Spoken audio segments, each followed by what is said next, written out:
I've been married to Greg for almost 12 years now. We've had our ups and downs like any couple, but it's always felt comfortable. Greg is a good man, a solid provider, but he's not the most affectionate. He's always been a bit distant, more focused on his job and his hobbies than really engaging with me. I've come to accept it, or at least I've tried. After all, we've built a life together, and I've never really questioned it. I've always thought of Mark, Greg's son from his first marriage, as just that, Greg's son. He's been around since he was a kid, and I've known him through all the awkward teenage years, the growing pains. He was never really a threat, not in any way that I'd ever have to worry about. At least that's what I always told myself. But something changed. I don't know when exactly, but I started noticing him differently. It was subtle at first, just little things. Mark's body has changed. He's not the same skinny teenager he used to be. He's grown into himself. He's taller now, a few inches over 6 feet, and his shoulders have broadened in a way I can't ignore. I can't help but notice how his t-shirts stretch across his chest, how his muscles are more defined.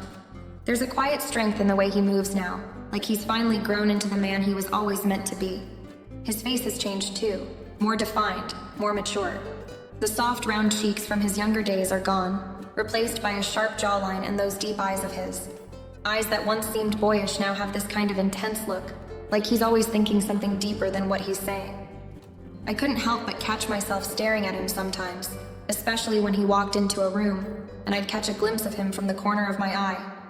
I'd see him carrying something heavy, his muscles flexing under his shirt, and I'd feel this strange flutter in my stomach. It's not like I hadn't seen him grow up, but now it was different. He wasn't the kid who used to play video games in the living room or ask me for help with his schoolwork. He was becoming, well, a man, and it was impossible to ignore it anymore. I started to feel these strange, confusing feelings that I couldn't shake off. There was a part of me that felt guilty for even thinking like this. I mean, he's Greg's son, my stepson, but when I really looked at him, I couldn't deny how attractive he had become. And it wasn't just his appearance, it was the way he carried himself, the confidence that he exuded, the way he spoke with such certainty about his future. It was like he had stepped into his own skin, and for the first time, I saw him as this man. A man who was no longer just my stepson, but someone who could easily turn heads, including mine. I'd catch myself looking at him when he wasn't paying attention, like when he was doing dishes, his forearms flexing with each turn of the dish rag, or when he was working out in the garage, lifting weights with his shirt off. His body was so different now. It wasn't just the physical changes, it was the way he seemed to command the space around him. He wasn't a kid anymore, not in any way. And I couldn't help but wonder if he noticed it too, if he noticed how I looked at him sometimes. There were moments when I caught myself smiling when he spoke, or laughing a little too hard at his jokes. I knew I was doing it, but I couldn't stop myself. It felt so natural, like we were connecting in a way that we hadn't before. And when he'd glance at me, his eyes locking with mine, I'd feel this electric jolt run through me. I tried to ignore it, tried to push the thoughts away, but they kept coming back. Each time Mark walked by, each time we shared a conversation, it became harder to deny the fact that my feelings for him were changing. The tension was there, lingering in the air between us, unspoken but undeniable. And I realized slowly that I wasn't just noticing him as a man. I was beginning to feel something more, something dangerous. I didn't know what to do with it, but it was there, gnawing at the edges of my mind, and it was getting harder to ignore. I kept telling myself it was just a phase, that I was just imagining things. But deep down, I knew better. This was real. Something had shifted, and I wasn't sure how to deal with it. But the more I tried to push it down, the stronger it became. And I had to admit it. I was starting to see Mark in a way I never had before. It was a Tuesday morning, and I had just come out of the shower, feeling like I had the whole day ahead of me to get things done. Greg had left early for work, and Mark had told me he was going to be out with friends for a few hours. I'd been feeling a bit distracted all morning, trying to finish up a few things around the house and clear my mind. The door to the bedroom was left slightly ajar, something I hadn't really thought twice about. But as I reached for the clothes I had set out on the bed, I heard footsteps approaching.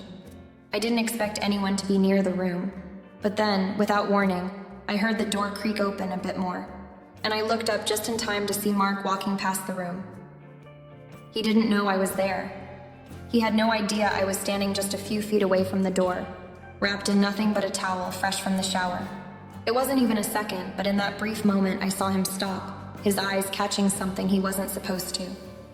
I froze, my heart racing, as Mark's gaze flicked to me and then quickly darted away.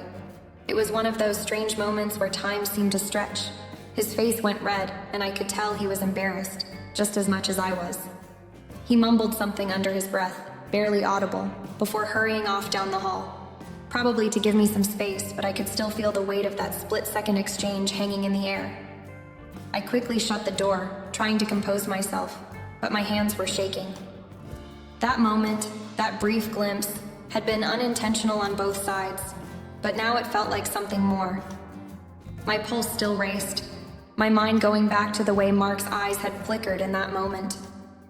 It was a quick glance, but I couldn't shake the feeling that he had seen more than just a woman in a towel.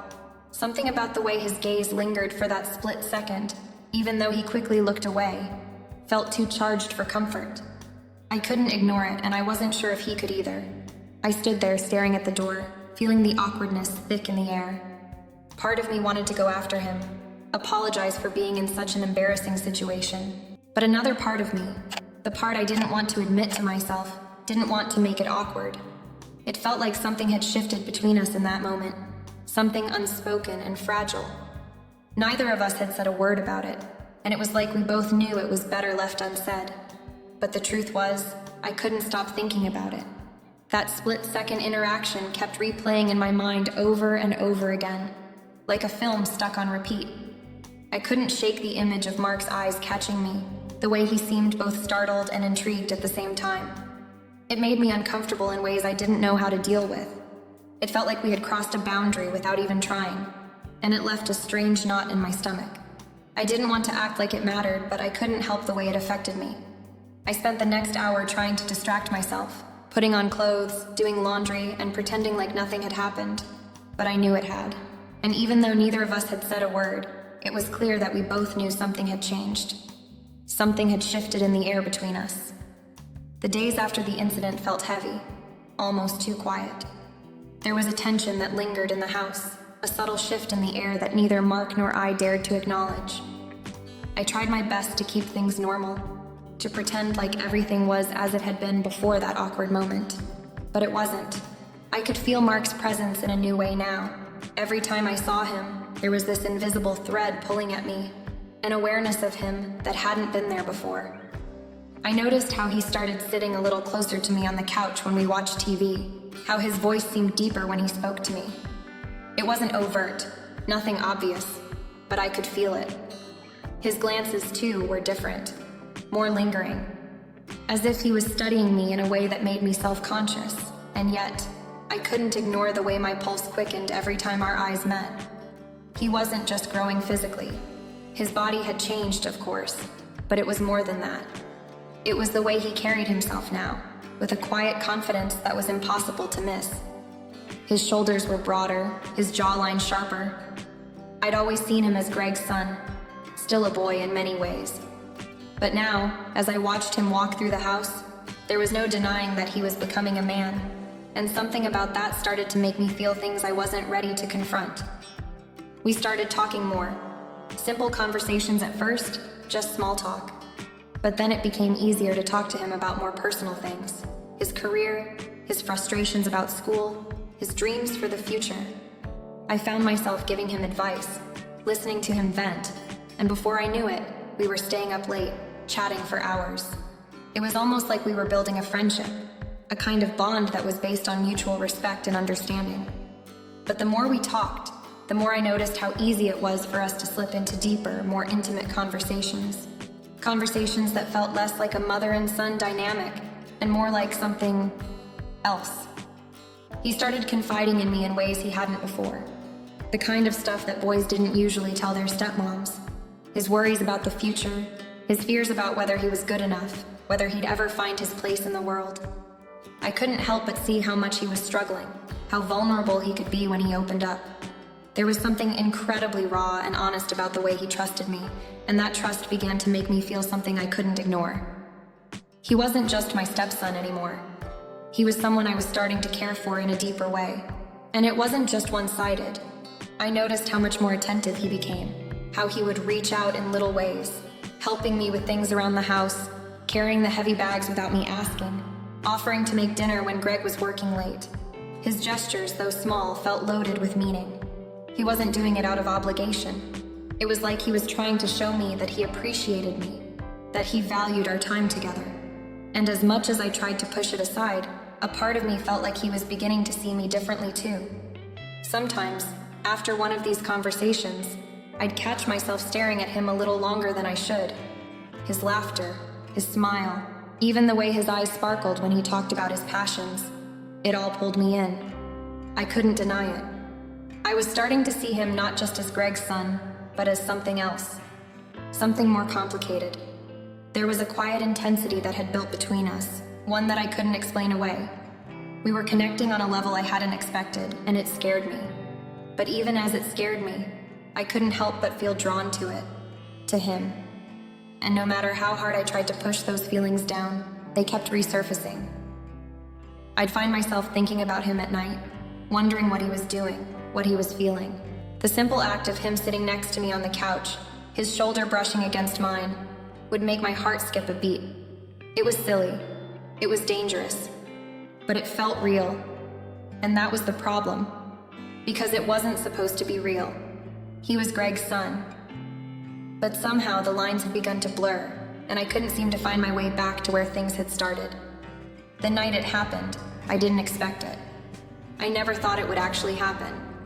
But sometimes, when emotions have been simmering beneath the surface for too long, they come to a head in the most unexpected ways. We had been talking for hours, as we often did late into the night. Greg was working late, and the house felt quiet, almost serene. I think that silence made it easier to speak freely, to let our guards down without the pressure of anyone else around. We were sitting in the living room, the only light coming from the dim glow of the lamp near the couch. Mark had been telling me about his latest plans for a business venture he wanted to start, something he was really passionate about. He was so focused, so determined. And as I listened to him speak, I realized how much he had grown, how much he had changed in the time I'd known him. It wasn't just his physical changes anymore. It was the way he carried himself now, his words, the weight of them. I could see a man standing before me, not a boy anymore, but someone who was capable of great things. He looked at me, really looked at me, and for a moment it was like we were the only two people in the room. His gaze lingered, and I felt something stir inside me. Something I didn't want to feel, something I couldn't explain. Then, without warning, he leaned in. I was frozen, unsure of what to do, how to react. My heart was racing in my chest. His face was so close to mine now, and I could feel the warmth of his breath on my skin. For a moment, I thought maybe I'd misread the situation, that maybe I was imagining things. But then he kissed me, softly at first, like a question, and I didn't pull away. I couldn't. The kiss deepened, and it felt like all the air in the room had been sucked out. My mind screamed at me to stop, to pull away, to remember who we were, but my body didn't listen. It responded to him, to the undeniable connection that had been building between us for weeks. I could feel his hand on the back of my neck, pulling me closer. His touch was gentle, but there was a hunger in it, a need that mirrored my own. I tried to convince myself that it was just a moment of weakness, that it was nothing, that we would forget about it in the morning. But deep down, I knew this wasn't something that could be easily brushed aside. It wasn't just a kiss. It was a crossing of a line, one we couldn't uncross. When we finally pulled away, both of us breathless, I felt like the world had shifted. The tension that had been building between us wasn't just physical anymore. It was emotional. It was a mix of guilt, desire, and fear, all swirling inside me at once. I wanted to tell him it was a mistake, to take it back, to pretend it had never happened. But I couldn't. I could see it in his eyes. He wasn't sorry. He didn't want to take it back, and neither did I. The air between us was thick now, charged with something neither of us could ignore. He didn't say anything for a long time, just stared at me, his chest rising and falling with every breath. I couldn't speak either. What could I say? What could I do? There was no going back now. In that moment, I knew our relationship had changed forever. We had crossed a boundary, and there was no undoing it. I had opened a door that could never be closed, and I wasn't sure if that scared me or exhilarated me. After that night, everything felt different, like the air in the house had changed.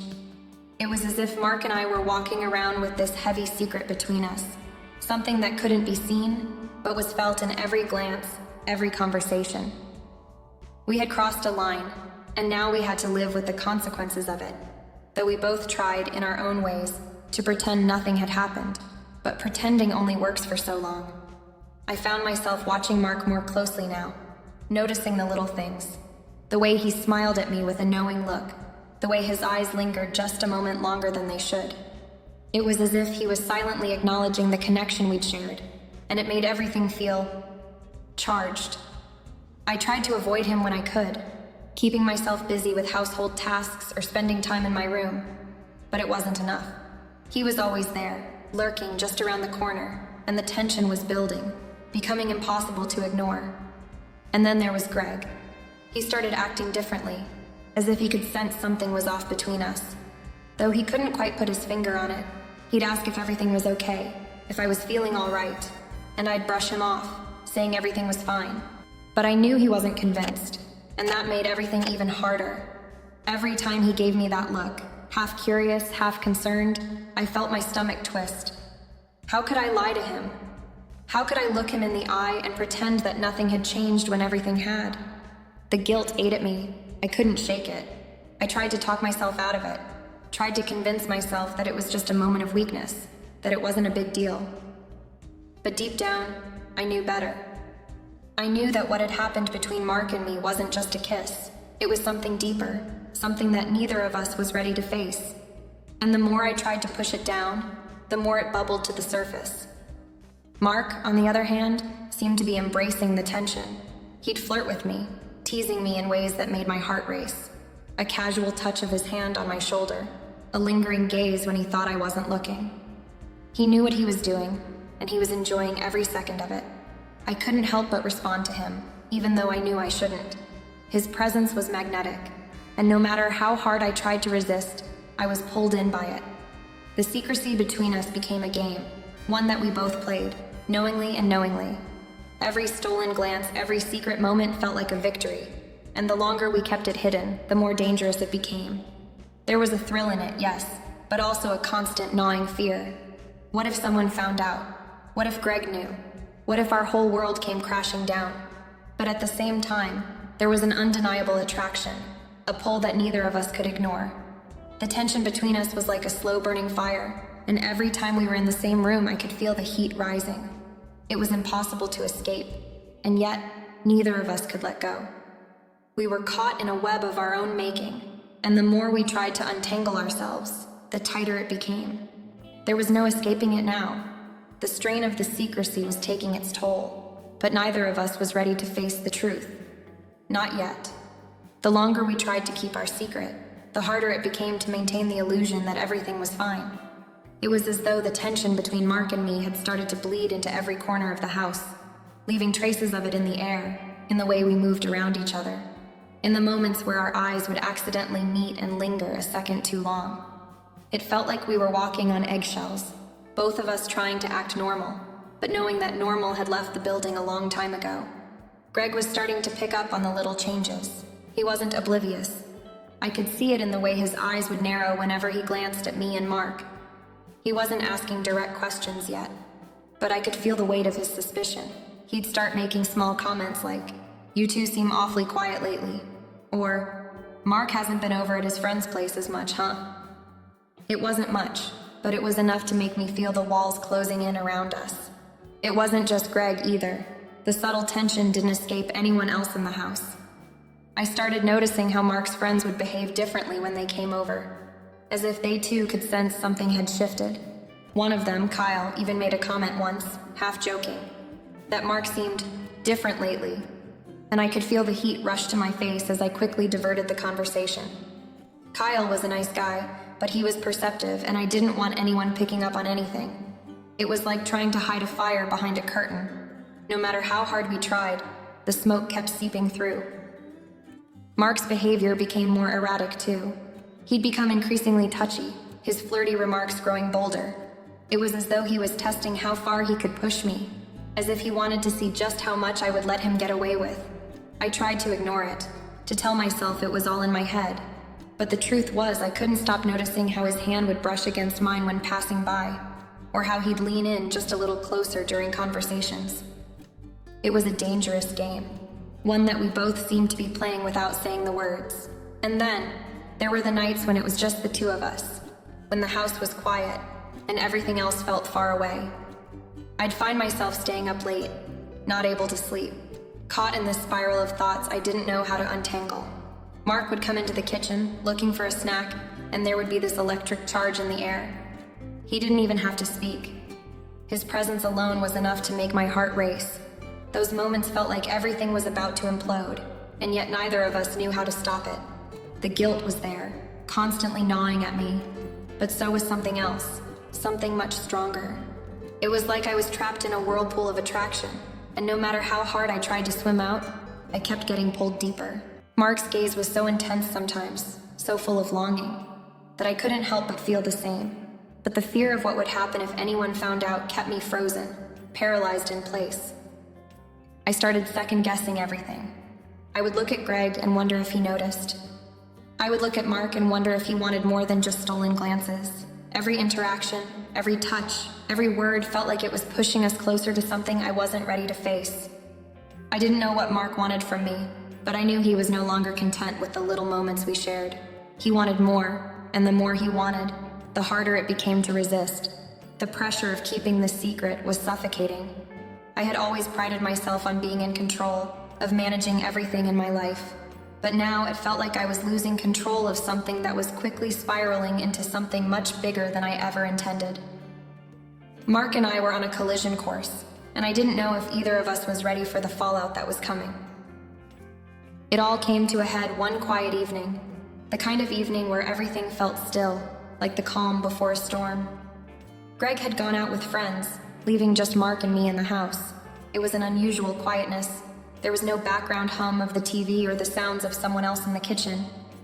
It was just us, and somehow, that made everything feel more real. I was in the living room trying to distract myself with a book, but I wasn't really reading. My thoughts kept drifting back to Mark. I could hear him moving around the house, his footsteps echoing through the hallway, and for some reason, each sound seemed to heighten my awareness of him. I couldn't help but think about the way he had looked at me earlier that day, the intensity in his gaze that made my pulse quicken. I had tried to ignore it, to tell myself it was nothing more than my overactive imagination. But deep down, I knew I was lying to myself. Then he appeared in the doorway, standing there in silence for a moment, just watching me. His expression was unreadable, his jaw set, as though he was making up his mind about something. My heart skipped a beat, and I forced myself to look back down at the book, pretending to be absorbed in it. But I knew he wasn't going to let this go. He was too close now, too far into this dangerous territory we'd been tiptoeing around for weeks. "Sarah," he said, his voice low, almost a whisper. There was an edge to it, a tension that made me shiver. My name coming from him like that, it sounded different, almost like an invitation or a challenge. I glanced up at him then, my breath catching in my throat. His eyes were dark, intense, as if he was waiting for me to say something, to acknowledge the unspoken thing that had been growing between us. But I couldn't find the words. I didn't know what to say. Part of me wanted to tell him to stop, to go back to being the kid I used to know. But another part of me, the part I couldn't deny, was begging him to say what he was about to say. "I can't keep pretending," he finally confessed, stepping into the room with a purposeful stride. The air between us seemed to thicken, and I could feel my heart pounding in my chest as though it was trying to escape. "I can't keep pretending that this..." He gestured between us, his hand sweeping through the air, as though trying to explain the unexplainable. "Isn't real."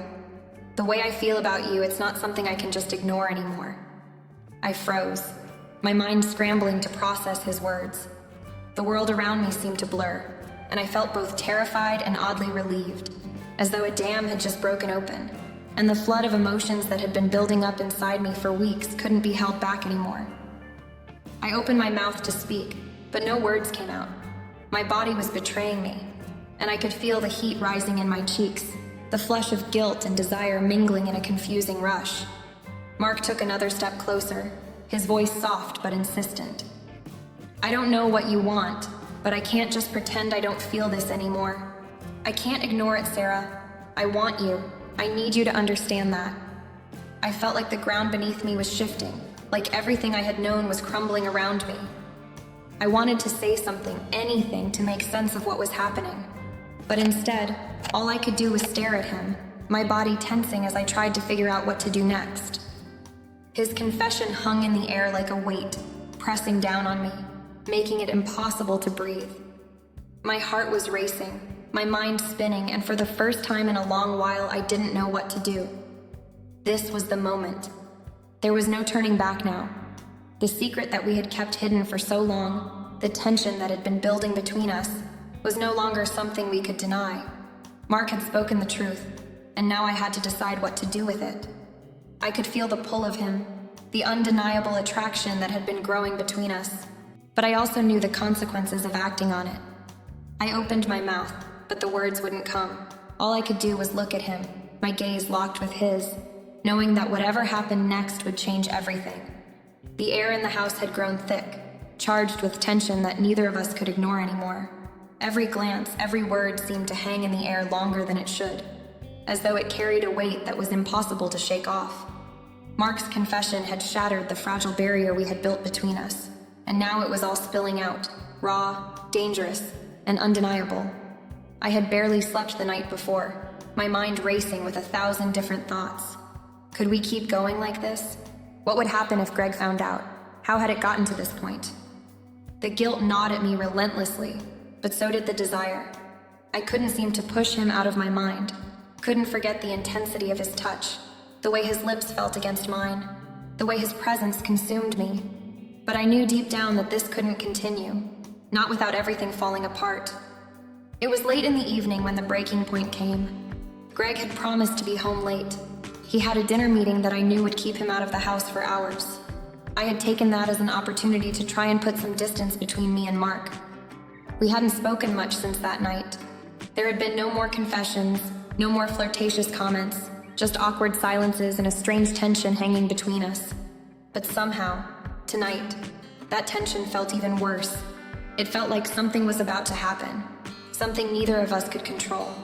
I was in the kitchen, trying to focus on making dinner, trying to focus on anything that wasn't Mark. But then, out of the corner of my eye, I saw him standing in the doorway. The same quiet presence that had been there all week, but tonight it felt different, charged, like an electric current passing between us.